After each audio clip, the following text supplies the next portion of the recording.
greatest story ever told.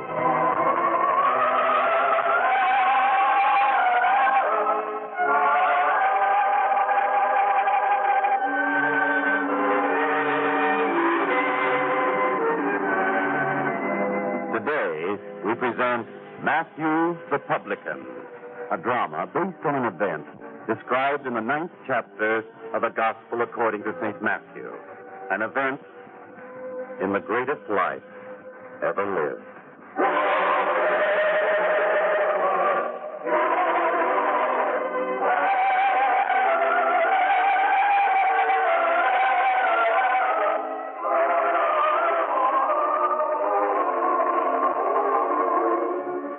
The town of Capernaum, and in the town, the house of the publican Matthew, where today is an unusual day.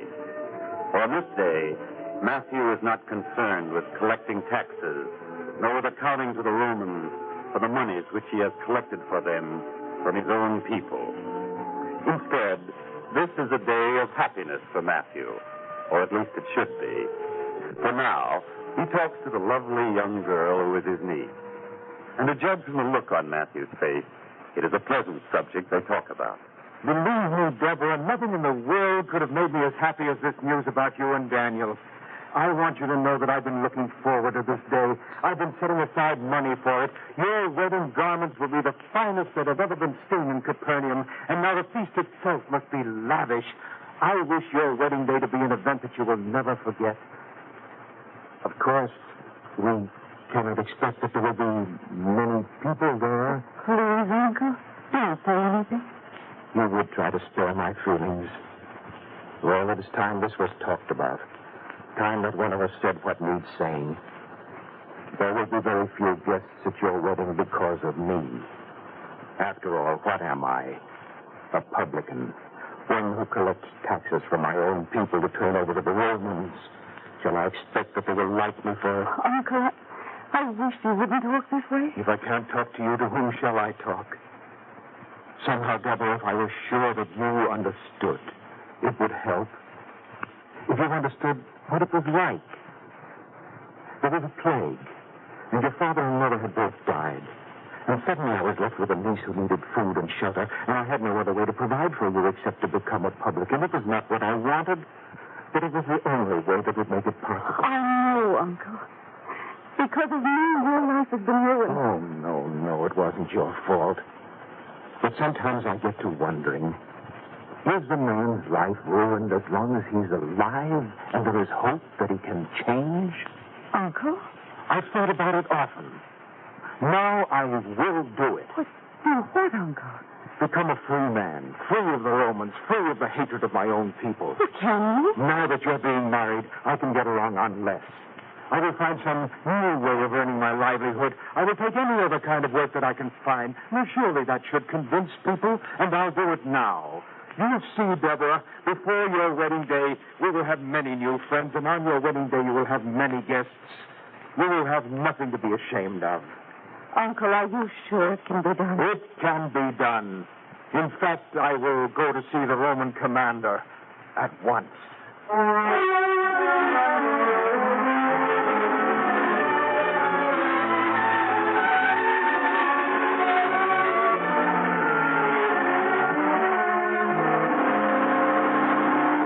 Matthew, don't stand there mumbling. If you've something to say, come out with it. What's troubling you? Caius, sir, I would like to explain. Look, Matthew, if there's something wrong with your accounts of the tax monies, that's the one thing that can't be discussed. Your accounts are either right or wrong. There are no explanations that Rome would accept. The accounts are right down to the very last coin, sir. Then what are you trembling about? Sir, I have served you Romans faithfully for a great many years. And you've been paid well for it. Oh, I don't deny that. I don't deny that it was for the money that I did it. Well, then? Sir, I wouldn't want the Roman authorities to think that there's anything wrong, but I might as well say it. I wish to resign from my office.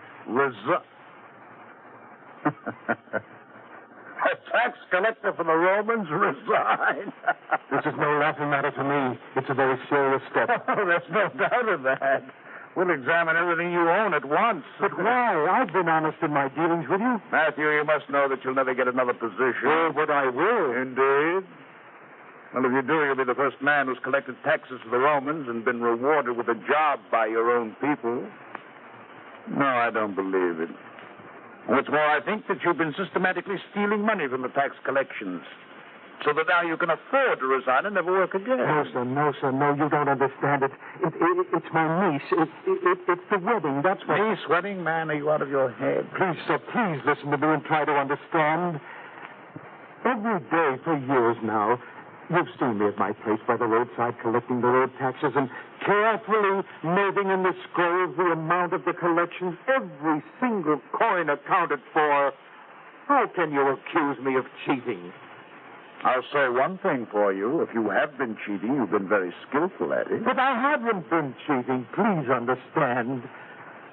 I've spent my life giving her everything that she wanted. And now, in this most important time of her life, I realize that the one thing I haven't been able to give her is a good name. And so I'm resigning. For her sake, and for my own. I'll show everyone that I'm not a Roman sympathizer at heart. So, fine appreciation for what we Romans have done for you. What you've done for me, you've made me an outcast. No one will speak to me. No one will associate with me. That's what working for the Romans has done for me. They think of me as a traitor. And now you're going to change all that, eh? Yes. I can get along on little now that my niece is leaving. I'll find some kind of work that will give me enough to live on. Good. Very good, Matthew.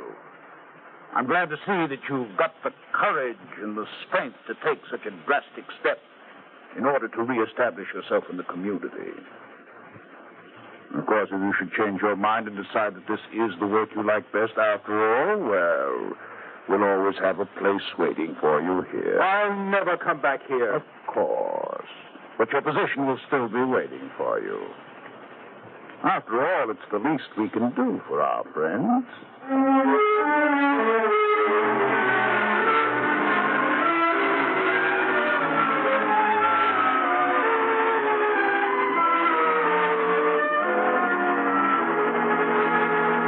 Well, Matthew, what do you want here? I've done nothing wrong. Besides, your interest is in the road collections. You can't come prying into my affairs. Or have you been promoted to the collection of other taxes? Samuel, I've not come here to discuss taxes with you. You haven't? Ah, good. No, Samuel, it's a far different matter that brings me. You see, I need help. Indeed. Well, what is it? What's wrong? Samuel, for a long time now, I've been doing work for the Romans. Well, I know that. Of course, and although you don't sympathize with what I've been doing, believe me, there were reasons. A man doesn't do things like this without compelling reasons, but all that has changed now. I am no longer a publican. How nice. But what's that to do with me? Well, Samuel, say what you will about the Romans, you must know how exacting they are. I've had fine training. I can keep records and books as accurately as anyone. Well, that must be a great satisfaction to you, I'm sure.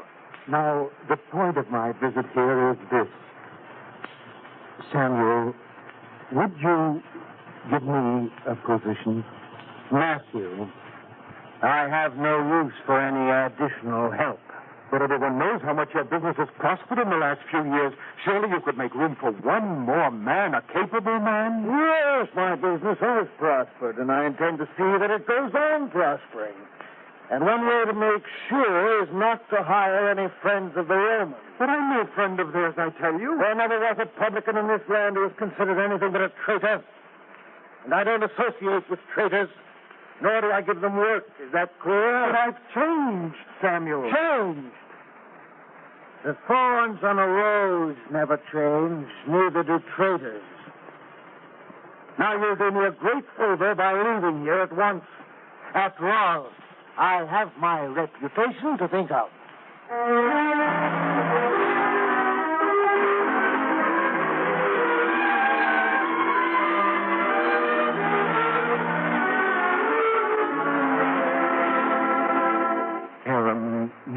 must understand. I'm sure you will. Understand what, Matthew? Well, your caravans carry produce for the Roman armies. You do a great deal of business with them. And if I do? Well, then surely you must understand the position that I'm in now. Make yourself clear, Matthew. What is it? Is there something wrong? Or is it that you've got some bit of secret news that you're willing to dispose of for a price? I've never been a spy. And what brings you here? No one will believe me, but I think that you will understand. Because, after all, you did practically the same thing. What did I do? You worked for the Romans, too, and since you... Wait. Hold on a moment, Matthew. Are you attempting to put me in the same class with you? Well, after all, we both earn our livelihoods working for the Romans. You know, Matthew, I don't feel flattered being put in the same class with you, so if that's all you've come to say, get out. See, Jerem, a job is what I need. I can work hard for you. I can relieve you of a great many details which will give you more time for other profitable business. I'm sorry, Matthew. And you can trust me, Aaron. I'm honest. No one has ever denied that. No one ever discusses the honesty of traitors. It's like talking about rainfall in the desert. I'm sorry, Matthew. And I thought you would understand. Then you were mistaken. Now, let's get one matter straight. I work for the Romans, that's true. But I take money from them. You take money from your own people for the Romans. There's a difference, Matthew. A very big difference. And you don't think a man can change? I don't even care. I'm in a pretty delicate situation as it is, Matthew. I don't take risks for anyone.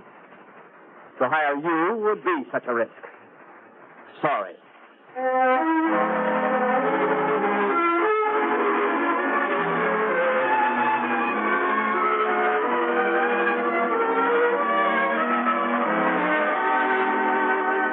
Michael, you must understand. Whenever someone tells me I must understand, I know immediately that it's something others don't understand. If you come seeking a favor, Matthew, you must know that there's little I can do. You mean there's little you can do for me, don't you? If you choose to phrase it that way. Michael, you're a respected man in this community. A word from you can mean a great deal. A word, some sort of magic word. Michael, have you ever known me to do a single dishonest act in all my life? What's the purpose of such a question, Matthew? If you vouch for me, then I might be able to get a job. Everyone respects you and your word. Just tell them that I'm honest and decent. Matthew, let me give you a little insight into a great secret of getting along with people. If you would have people respect your word, don't give it too freely. What do you mean? Why do people regard my word so highly? I'll tell you why. Because they've never been disappointed in what I've said. And again, why? Because I never give my word on anything or anyone. Is that clear? But I know of several occasions when you vouched for people. Matthew, how can I vouch for you when you call me a liar? But I didn't call you a liar. You didn't use the word straight out, but you did contradict me. You see, Matthew, it's quite impossible for me to vouch for someone like you, much as I'd like to. You wouldn't like to at all. You're toying with me when I'm in trouble. I need help and you don't want to give it to me. And inwardly you're laughing at me. You're being cruel, Michael. Perhaps your friends, the Romans, will be kinder to you. Matthew, get out of here.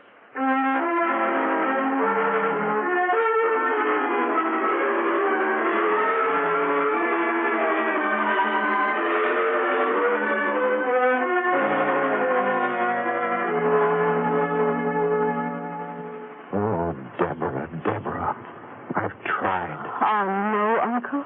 It's as though I've been a thief. No one trusts me. No one believes. You tell me, Deborah, have I been a traitor? Have I been a friend of the Romans? Every day for years now you've seen me, heard me speak. Have I ever uttered one word that can be interpreted as treason toward our people? Oh, no, Uncle, no. How can people be so cruel? Uncle, Yes, Deborah. maybe Daniel's father could help. No. It wouldn't be right. I don't want to jeopardize your happiness. Never that. But if Daniel is willing to marry me, surely his father should be willing to be understanding about you. He's the one man I won't go to.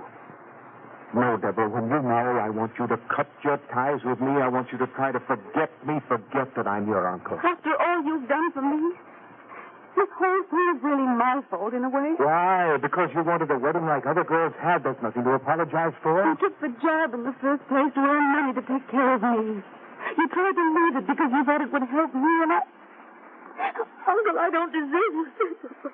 No. We won't have tears. In this life, when you make one mistake, you're finished. There's no new beginning. No one wants to understand or forgive. Well, I don't want you to do the same thing that I did, so you will marry Daniel. You will live your own life. Your children must never know about me. You won't even come to see it? Shame is one possession I'm selfish about. I'll share it with no one. And your reward for all the years of sacrifice will be living alone the rest of your life? That isn't fair. Nor is it fair to attach this stigma to your children yet unborn. You know the Roman was cleverer than I gave him credit for. He knew what he was talking about. I'll go back. I'll take the job that's waiting.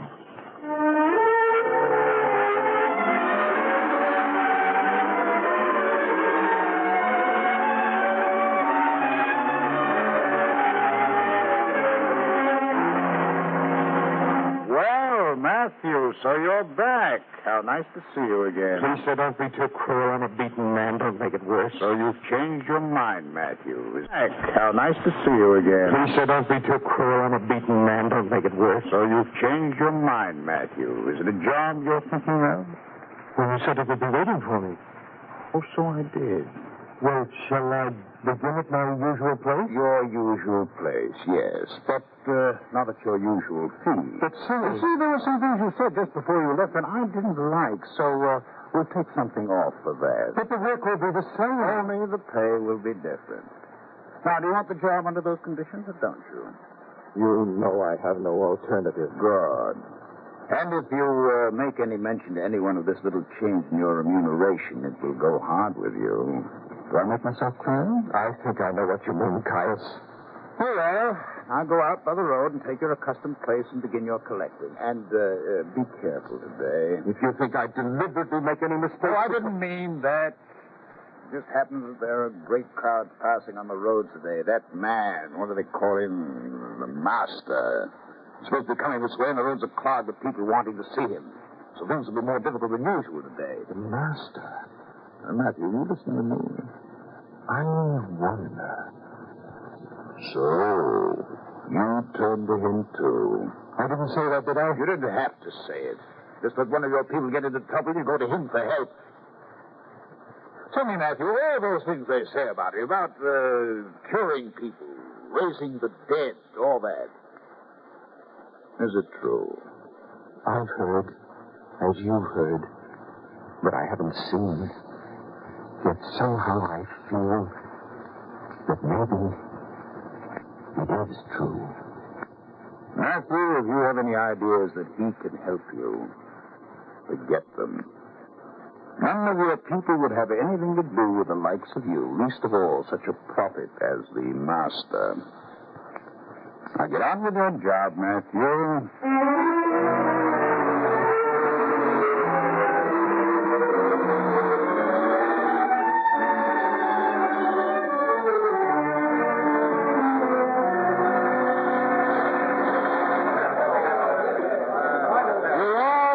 Return.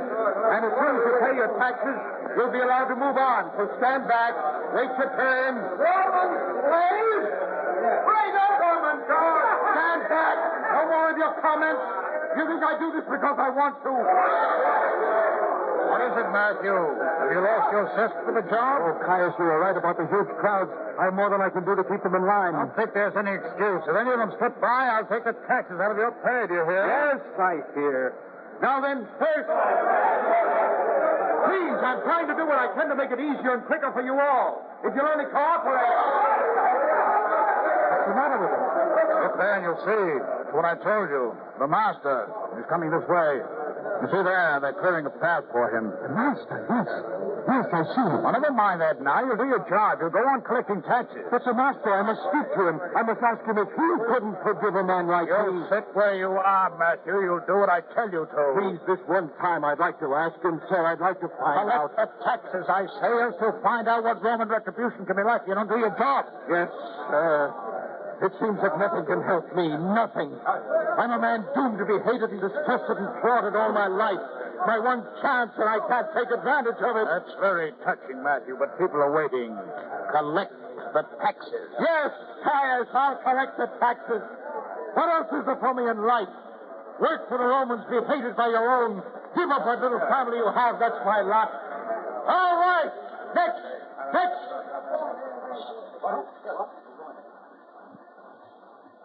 What's wrong now? Why are they all going so quiet? No, I don't like it. There is something wrong.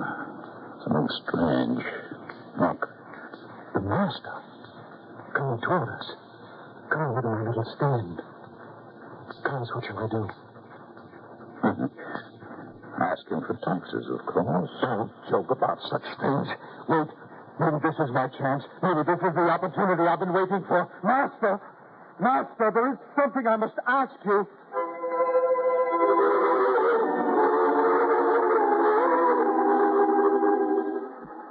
Follow me.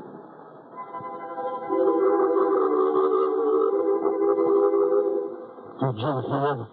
Follow me. It's what the master said. He said it to me, to Matthew, the publican. Did you hear? All of you, did you hear? You who scorned me, who shunned me, did you hear? The master himself said for me to follow him. And you, where are you going? To follow him as he asked. And I order you to come back. Not this time and never again. I've been freed from the slavery of fear about money and of the fear of being despised. I go to follow him. Matthew, come back. Come back. In the name of Rome, I order you, come back. Gone. He's gone.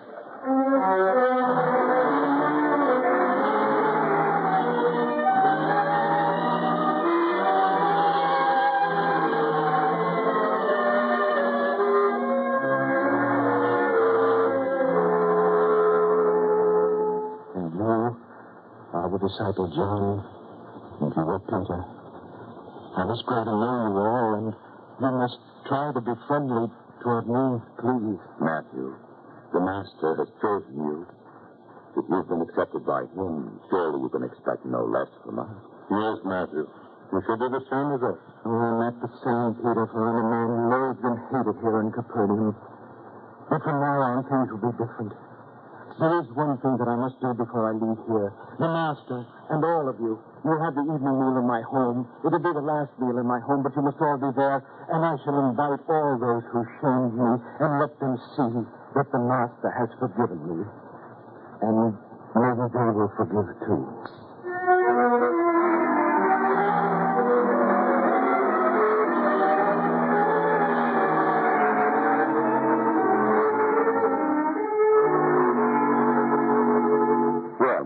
Is there much else to prepare? Peter and I could help. Oh, John, I've already disgraced the Master. The good people I've invited, they wouldn't come. And the others, the ones who would accept, they aren't good enough to eat at the same table with the Master, even as I am not. Never say that, Matthew. The Master shames no one. And if the meal's prepared, then you should invite the hungry to share it with us. Go, Matthew. Invite all those who would come and share the feast with us. Don't judge them. Invite them. Yes, John. Yes.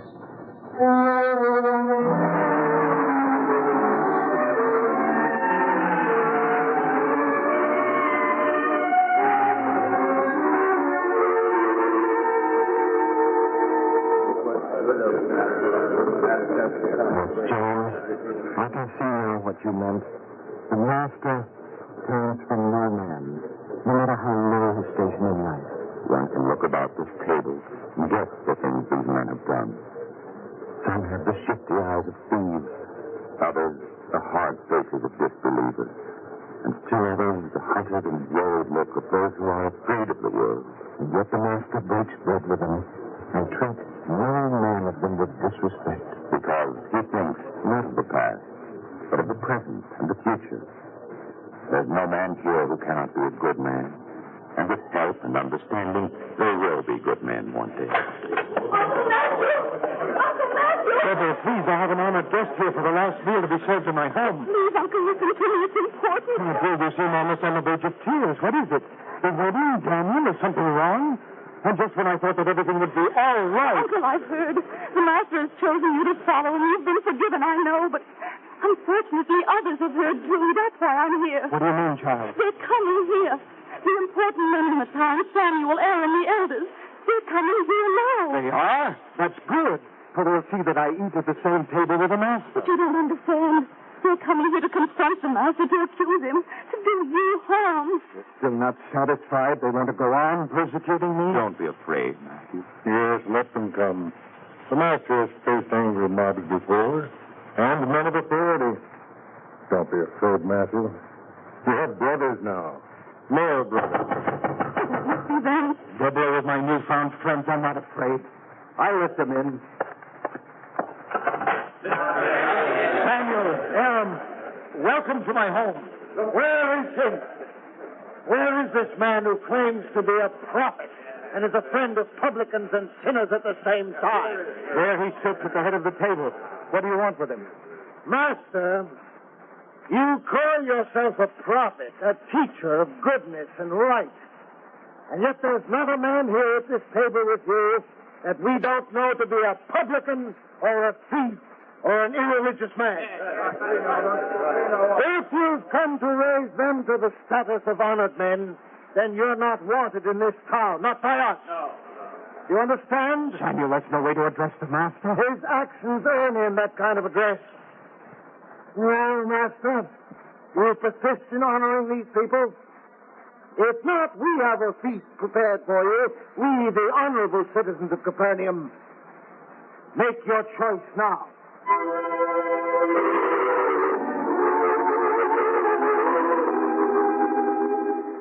They that are whole have no need of the physician, but they that are sick. I come not to call the righteous, but sinners to repentance.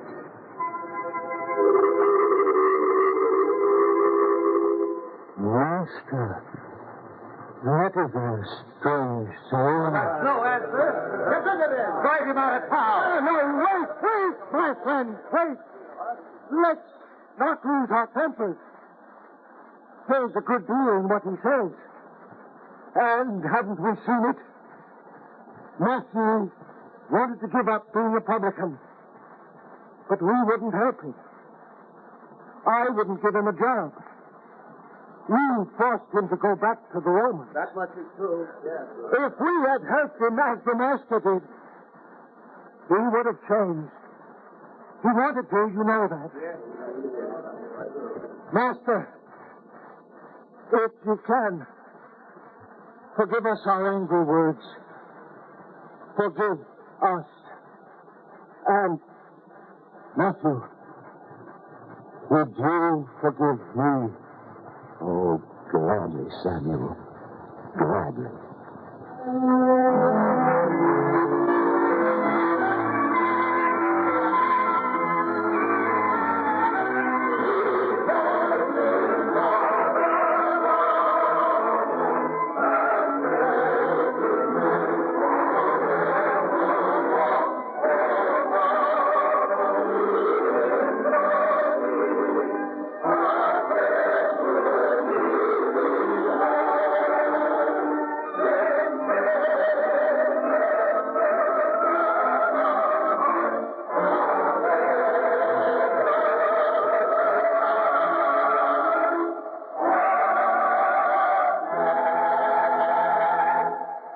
Next week, on this same network at this time, we will present another episode in the greatest story ever told from the greatest life ever lived.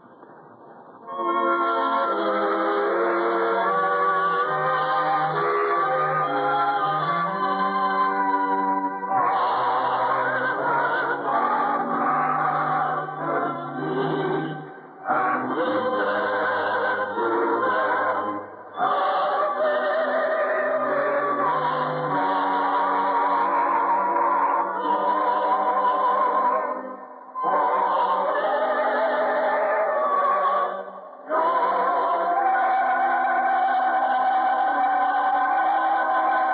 This is the United States Armed Forces Radio and Television Service, the voice of information and education.